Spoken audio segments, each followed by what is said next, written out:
नमस्कार, welcome back to Nikita's next CAD series. Sketch clean दिसायला पाहिजे ना, मग ट्रिम कमांड वापरायलाच पाहिजे. आज आपण बघणार आहोत NX CAD मधील ट्रिम कमांड.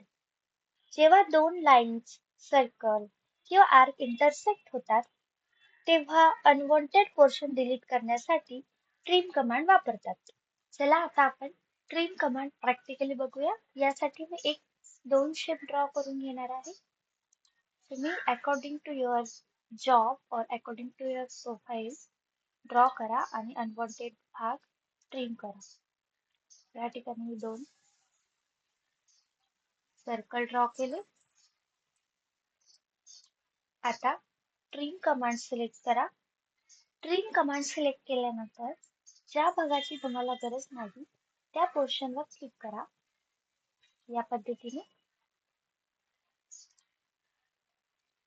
या पद्धतीने अनवॉन्टेड भाग ट्रिम झाला आहे.